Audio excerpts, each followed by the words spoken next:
10 जुलाई 2025 को भारत के उपराष्ट्रपति जगदीप धनखड़ दिल्ली के जवाहरलाल नेहरू विश्वविद्यालय यानी जेएनयू में थे। वहां अपने संबोधन में उन्होंने जो कहा वो 11 दिन बाद 21 जुलाई 2025 को वायरल हुआ। धनखड़ ने कहा था, अगर कोई डिवाइन इंटरवेंशन ना हुआ तो अगस्त 2027 में मैं रिटायर हो जाऊंगा। धनखड़ ईश्वर के हस्तक्षेप की बात कर रहे थे, लेकिन धरती पर ही ऐसा कुछ हो गया कि उन्हें इस्तीफा देना पड़ा, वो भी मॉनसून सत्र के पहले ही दिन। सूत्र ये बता रहे हैं कि धनखड़ ना विदाई भाषण देंगे ना विदाई समारोह होगा।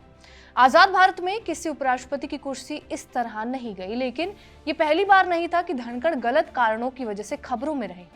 वो उपराष्ट्रपति होने के चलते राज्यसभा के पदेन सभापति भी थे और यहाँ वो जब तक कुर्सी पर बैठे तब तक वो विवादों में ही रहे।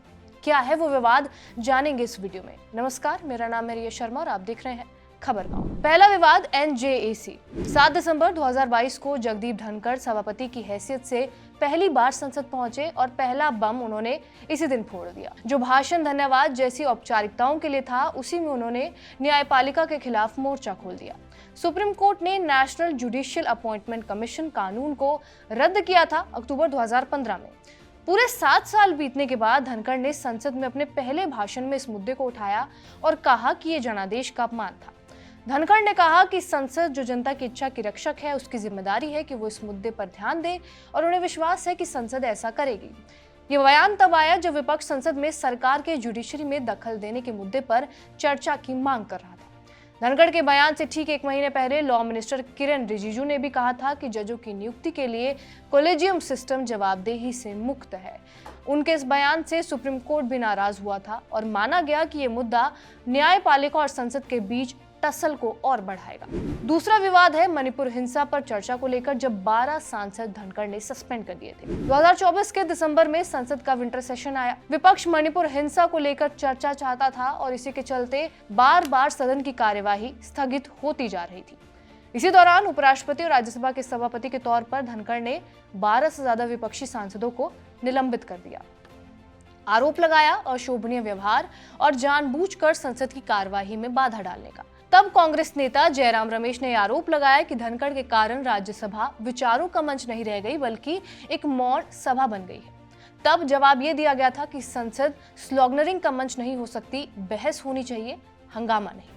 हालांकि वही जयराम रमेश अब धनखड़ के इस्तीफे पर उनकी तारीफ में कहते दिखे कि वो नियम, प्रक्रिया और मर्यादाओं के पक्के थे। तीसरा विवाद है बेसिक स्ट्रक्चर पर सुप्रीम कोर्ट से जब उन्होंने सवाल किया था। जनवरी 2023 जयपुर में ऑल इंडिया प्रिसाइडिंग ऑफिसर्स का एक सम्मेलन हो रहा था।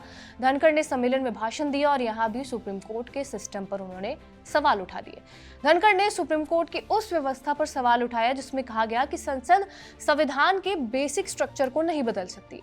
उन्होंने कहा, क्या कोई संस्था ये कह सकती है कि संसद द्वारा पारित संविधान संशोधन को रद्द किया जा सकता है? इस बयान की सुप्रीम कोर्ट के जजों और बार काउंसिल ने भी आलोचना की। पूर्व जज मदन लोकुर ने इसे गंभीर चिंता का विषय बताया। बार काउंसिल ऑफ इंडिया ने कहा, संवैधानिक पदाधिकारियों को ऐसे बयान देने से बचना चाहिए। पूर्व सीजीआई डीवाई चंद्रचूड़ ने कुछ ही दिनों बाद दोहराया कि बेसिक स्ट्रक्चर भारतीय संविधान की दिशा है, ये हमारा नॉर्थ स्टार है। चौथा विवाद है ये इस चीज को लेकर कि वो जबरिया बिल जो है वो पास करवाते थे। 2024 के मॉनसून सत्र में विपक्षी सांसदों के सस्पेंड होने के बावजूद भी राज्यसभा में कई महत्वपूर्ण बिल कुछ ही मिनटों में बिना बहस के पारित हो गए। ये आरोप विपक्ष की ओर से लगाए गए थे। इनमें digital personal data protection bill 2023 और टेलीकम्युनिकेशंस बिल 2023 शामिल थे। विपक्ष ने प्रधानमंत्री से मणिपुर पर बयान मांगा था और जवाब नहीं मिला तो उन्होंने वॉकआउट कर दिया। इसके बावजूद भी ये बिल पास हो गए। तब धनखड़ का कहना था कि अगर सांसद मौजूद नहीं है तो कामकाज रुकेगा नहीं, संसद हंगामे से नहीं संवाद से चलती है। लेकिन आलोचकों ने कहा कि संवाद परंपरा की दुहाई दे रहे सभापति ने ही मणिपुर हिंसा पर राज्यसभा में संवाद होने ही नहीं दिया। संवाद की मांग करने वाले सांसदों को ही सस्पेंड कर दिया। पांचवा विवाद जुड़ा है उनके अविश्वास प्रस्ताव को लेकर। 10 दिसंबर 2024 को विपक्षी दल यानी कि कांग्रेस, तृणमूल कांग्रेस, डीएमके, समाजवादी पार्टी और 60 से ज्यादा सांसदों ने धनखड़ के खिलाफ अविश्वास प्रस्ताव पेश किया था। विपक्ष ने उन्हें सरकार का प्रवक्ता और उन पर निष्पक्ष न होने का आरोप लगाया। धनखड़ ने ईडी और सीबीआई के समर्थन में भी बयान दिए थे। उन्होंने कहा था कि इन एजेंसियों पर सवाल उठाना जुडिशियल सिस्टम को कमजोर करता है। जब संसद में विपक्ष किसान आंदोलन के दौरान वॉकआउट करता था, तब धनखड़ ने कहा था कि विपक्ष किसानों के लिए मगरमच्छ के आंसू रो रहा है। इसके अलावा उन्होंने खुलकर आरएसएस यानी कि राष्ट्रीय स्वयंसेवक संघ का भी समर्थन किया। उन्होंने कहा कि आरएसएस का देश को बनाने में अहम योगदान है और वो एक ग्लोबल थिंक टैंक है। ये तो बस 5 ऐसे मामले हैं जिन्हें हमने छाना है, लेकिन बतौर वाइस प्रेसिडेंट और राज्यसभा के सभापति जगदीप धनखड़ का पूरा कार्यकाल आलोचनाओं से अटा पड़ा है। अपने पूरे टेन्योर में जगदीप धनखड़ ने मीडिया और सिविल सोसाइटी पर भी बयान दिए। अपने भाषणों और इंटरव्यू में उन्होंने पत्रकारों, प्रोफेसरों और कार्यकर्ताओं को झूठी कहानियां गढ़ने वाला, नैतिकता से समझौता करने वाला मीडिया और चुन चुनकर गुस्सा दिखाने वाला सिस्टम, ऐसे शब्दों का इस्तेमाल किया। सितंबर 2023 में ही दिल्ली के Indian institute of mass communication यानी कि IIMC में स्टूडेंट से बात करते हुए उन्होंने कहा कि मीडिया का कुछ हिस्सा तथ्यों को तोड़ मरोड़ कर संवैधानिक संस्थाओं पर लोगों का भरोसा तोड़ रहा है। ये पत्रकारिता नहीं, छुपकर किए जाने वाला एक्टिविज्म है। ये बात वो उन बच्चों के सामने कह रहे थे जो पत्रकार बनने की ट्रेनिंग ले रहे थे। एडिटर्स गिल्ड ऑफ इंडिया ने तब कहा था कि उपराष्ट्रपति के ये शब्द गैर जिम्मेदार और खतरनाक हैं, जिससे पत्रकार डर सकते हैं और उससे उनका काम प्रभावित हो सकता है। अब ये विवाद और आलोचनाएं पूर्व राष्ट्रपति की विरासत का हिस्सा हैं।